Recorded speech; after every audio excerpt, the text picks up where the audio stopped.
nabadii daawadayaal meel kastoo aad naga daawanaysaan iyo meel kastoo aad nagala socotaan kusoo dhawaada channelka Tina Fare YouTube oo aad uga barateen soo dhaweyn fiidiyada qurux badan iyo waliba farxad iyo damaashaad.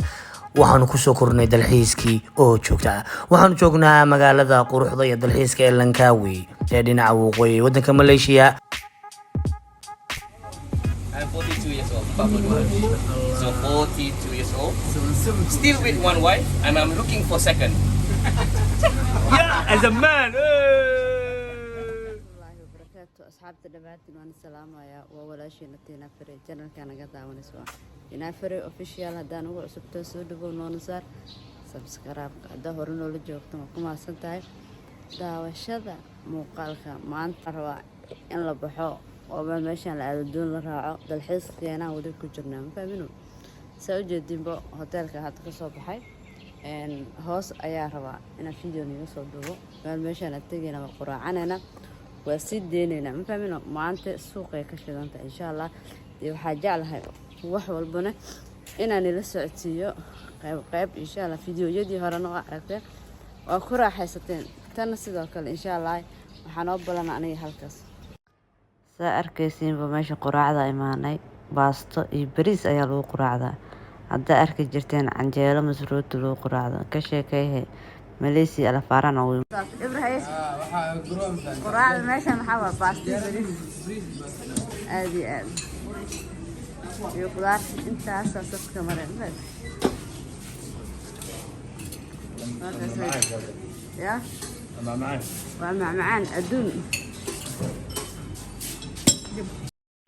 واو soo quraacdo fanaanka imaaday badda oo jeedinsu u qurxoonyahay jabiga dhan macaan maxaa isleedahay kaaliska arag asxaabta meeshaas ay fadhisaa maasha allah ana meeshaan kale waa ka helaa ma fahanteen hadda waxaa isku diyaarinaynaa inaan baxno waxaanu joognaa ajankii Malaysia u baahan. What's your name, brother? Jamal Isa Muhammad. Jamal. E-double-S A Muhammad M-O-H A-M-E-D. Oh, Your phone number? 018 22 46 173. For tomorrow.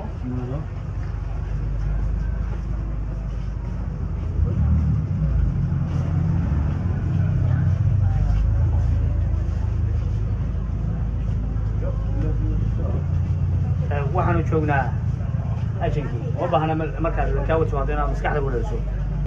سأوجدين بو جمال هذا أوستي أريال عكتي وديبي بونادي على جرايا العكتي وكعنتكو هايا كالسكا أرك أنا كتيم كان جمال هو جامينايو وايو أنا كبدنا بيلا مكلا نقان أصلا بدن كون قصو هري انت سوسنو جوجي وقف وحبرش كل ما شاء الله دي dalxiis keena asaga ka masuul ah dadka suku ma fahmino meel walba inaan marno oo muuqaalkan quruxda badan aan soo duubno soo jeedinbo yaa hadda ka saa wuxuu rabaa lacagta qiimaheeda loo sheegaya uu dhiibaya ma fahanteen waa kaal iska arag de mar dhow iyo wadada jafeena insha Allah lacagta markuu Jamaal ninka la hadlo ka bacdi wadada fuuleena oo waxay noo soo dirayaan baskna qaada ay ka noo soo dirayaan hotelka iridiisu noogu imaanaya ma fahanteen muuqaalkan igu sii dheeraanayna hadda iyo baskii maadaama uu Jamaal buuxii saxiixabo waxaa ku xigo lacagta inuu ninka ku wareejiyo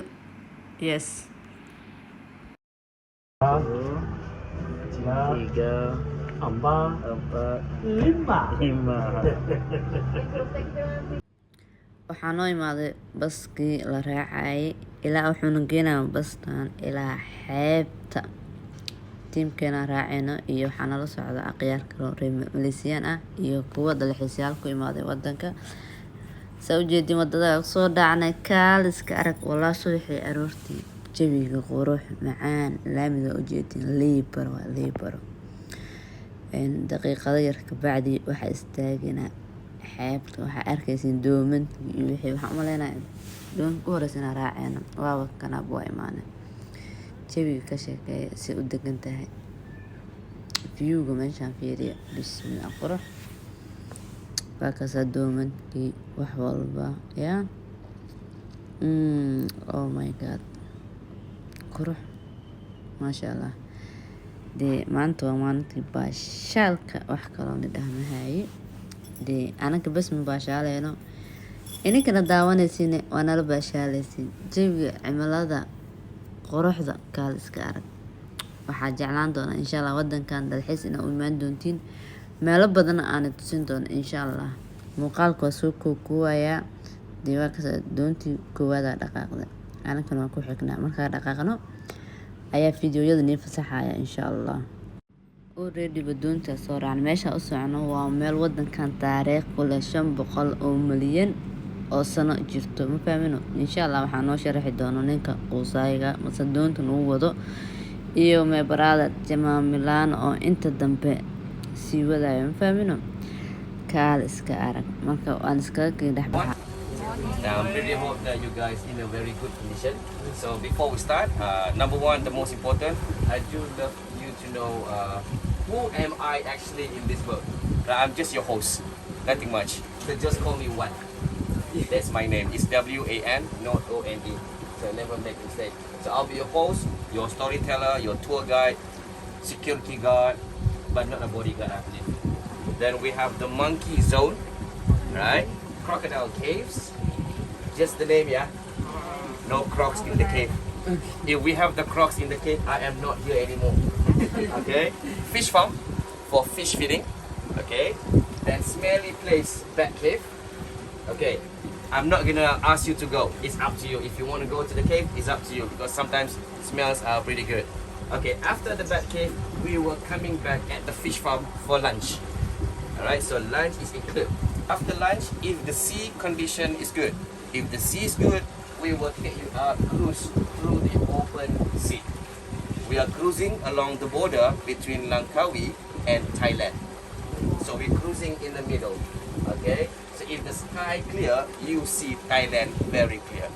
That's why we have the radar to monitor the border. waxaanu ku socdaalaynaa badda u dhaxaysa Thailand iyo Langkawi.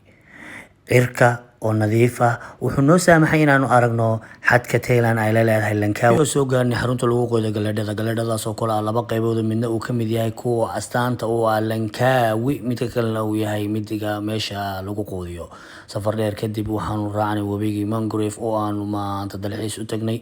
wadada dheer kadib quruxda keynta oo muuqata, waxaanu si nadiif ah oo tartiib ah u dhex qaadaynaa webiga. inkastoo ay biyuhu yaraayeen, waxaanu soo gaarnay meesha lagu qoodiyo daanyeerada oo isaguna ah daanyeer dabaasha biyahana dhex mushaaxa. waxaa loo tuurayaa muus. sidaad aragtaan Tina Fray waxay quudinaysaa mid kamid ah daanyeeradii. daanyeeradu way gaajaysan yihiin. hadda waxaanu joognaa meesha lagu quudinayay daanyeerada. webiga oo yar oo biyaha ku jira yaryihiin oo soo caariyay daraadeed ma istaagi karayno, laakiin waa loo tuuraya cuntada. I'm 42 years old. So 42 years old. Still with one wife, and I'm looking for second. Yeah, as a man. ama qaadno oo socona safarkeena sii qaadna hayaanku wuxuu nala marayaa godkan oo aad aragtaan waxa lagu yeeraa Crocodile Cave ama godkii Yaxaaska. inkastoo uu Yaxaas ku nool haddana waxa uu ninkana wada ee turgaarka noo sharaxay in godkani uu muuqaal ahaan u eeg yahay Yaxaas. taas macnaheeduna lagu yeeray godka Yaxaaska waa tunnel ama god laga dhex baxayo quruxda godka gudihiisana waa mid aad u cajiib oo indhaha soo jiidanaya. meeshani waa meesha UNESCO ay u aqoonsatay Malaysia meelaha qadiimiga ah. si tartiib ah ayaan u mushaaxaynaa, waxaanu ka dhex baxaynaa biyaha dhex maraya godkaasi oo lagu yeero godka Yaxaaska.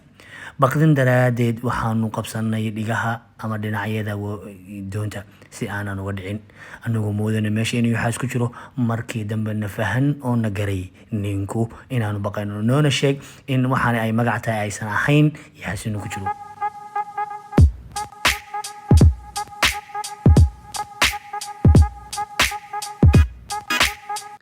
faraskiyo libaax iyo feeraarka cawsh iyo furagaan u diraye dadku faanin jiray baa meel kale u duule. fiidmeerta duushaayi farintayda qaado ha furfurin adoon arag farxaddii jacaylkeen ku caloolfiyooba. fanaanka weynaa Allah yarxame xasan diiriye ayaa qaada. Waxaanu soo gaarnay godkii fiidmeerta. Sidaad ka muuqata buuradda waxaa jooga galeydh, daanyeer iyo waxyaabo kale. Laguma ogola inaad qaadato cunto wax culus, sidoo kalena waxa lagu ogol yahay inaad qaadato toosh aad ku ifiso godka. Godku waa madow, waxaana muhiim ah in godka hoostiisa meelo badan aad ka foorarto si madaxaagu uusan u gaadhin dhagaxada waaweyn ee meesha ku yaala. Tagnay oo gudaha galnay, aragtay fiidmeertu meesha ay suran tahay. 3,000 oo fiidmeer ayaa meesha lagu kaydiyey oo iyagu habeen iyo maalinba soo laalaada. yaa salaam, waa taariikh weyn oo aad iyo aad dadku ay indhahooda uga buuxsadeen. Sida aragtan waad ka foorarsanaysaa meelaha qaar, waxaad moodaysaa inaad jilba joogsanayso ama lowyaha aad ku soconayso. Waanu soconnay, gudubnay, tooshash dhaadheer ayaanu sida daba ordaynaa. Ogow oo hadda tooshka aan wadano qiimo wuxuu nagu fadhiyaa 1 ringgit.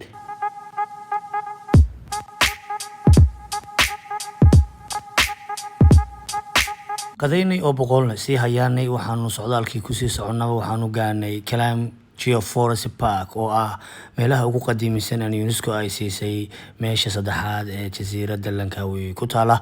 Waxaana ku fadhidaa 100 square kilometers, waana meel ay ku yaalin 14 meelood oo soo jiidasho leh oo ay ku jiraan godadkii aan hore u soo marnay. Sidoo kale baddaas ayaanu u dhaxaysa Langkawi iyo Thailand ayaanu ku socdaalnay socod dheer. Kadibna waxaanu gaarnay xaruntii aan u soconay ee jasiiraddii quruxda badnayd ama meeshii aanu ka degnayn Langkawi. Hotel qurux badan, saaxiibka Ibra oo isaguna falanqeynaya warkiisa waxa weeye. marna godana kala soo bixin faan hadan waxaana la keenay xeeb yar oo iska yar ku raaxaysan faan. Soo marka waxaan go'aansanay aniga iyo Jamaal iyo wiilka kale oo from Breakinka America Minnesota.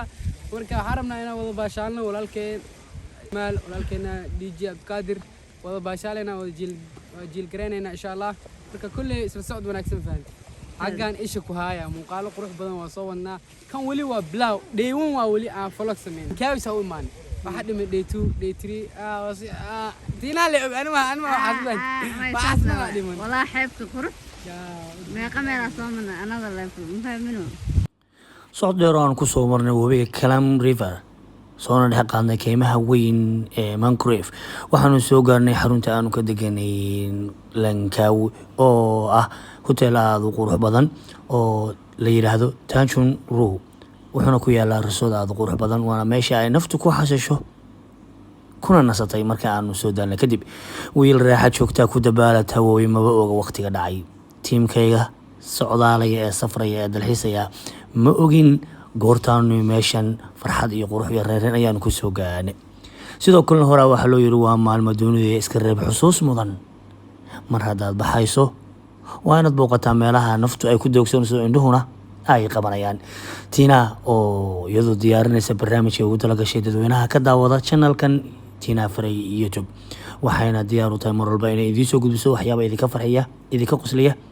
waa Milano Maneno Makambule oo isaguna damaashaadaya xarunta uu ka degan yahay xeebtanaadka oo quruxda badan leh.